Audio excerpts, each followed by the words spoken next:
So, my dear children, next question, very important question.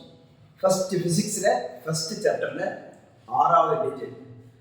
Newton's law of gravitation. Okay, repeatedly asking question.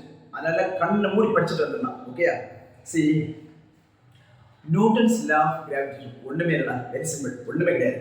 அதாவது உலகத்தில் இருக்கிற எல்லா பார்ட்டிகளும் மற்ற எல்லா பார்ட்டிகளையும் அட்ராக்ட் பண்ணும் வித் a force. அவ்வளோதான், புரியுதா? சிம்பிளா பாரு. இப்போ ஃபார் எக்ஸாம்பிள் இங்கே பாரு, ஒரு பாடி இருக்கு, அதோட மாஸ் m1. ஓகே தானே? நெக்ஸ்ட் வேற ஒரு மாஸ், வேற ஒரு பார்ட்டிகல் இருக்கு, அதோட மாஸ் m2 அப்படின்னு வச்சுக்கோங்க. ஓகே, இதுவும் அட்ராக்ட் பண்ணும். அவ்வளோதான். உலகத்தில் இருக்கிற எல்லா பொருட்களும் மற்ற எல்லா பொருட்களையும் அட்ராக்ட் பண்ணும் with force. Clear? So this body attracts this body. அந்த ஃபோர்ஸை பற்றி டிஃபைன் பண்ணணும். That force is directly proportional. இந்த சிம்பிள் போடணும். Proportional to product of their masses. இந்த ரெண்டு மாஸையும் மல்டிப்ளை பண்ண எது கிடைக்குமோ அதுக்கு directly proportional. So m1 into m2. Clear? First point வருதுதானே? Equation number 1 அப்படின்னு போடுவோம். Clear sir? நெக்ஸ்ட் ரெண்டோட சென்டரை கனெக்ட் பண்ணணும். கனெக்ட் பண்ண எவ்வளவு டிஸ்டன்ஸ் வருதோ அது r அப்படின்னு சொல்லுவோம். Let the distance between the center of these two masses be r. அதுக்கு இன்வெர்ஸ்லி ப்ரொபோர்ஷனலா இருக்கும். இன்வெர்ஸ்லி ப்ரொபோர்ஷனல் போடுறது என்ன பண்ணணும்? 1/r². ஓகே, இது ஈக்குவேஷன் நம்பர் 2. அவ்வளவுதான்.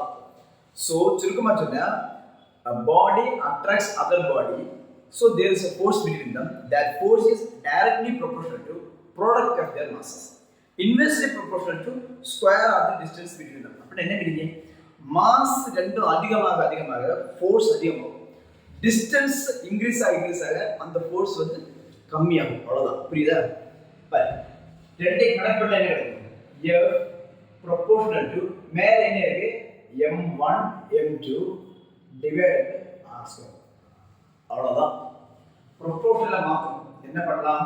F is equal to g, the constant போட்டு m1 m2 by r². Clear? This g is called universal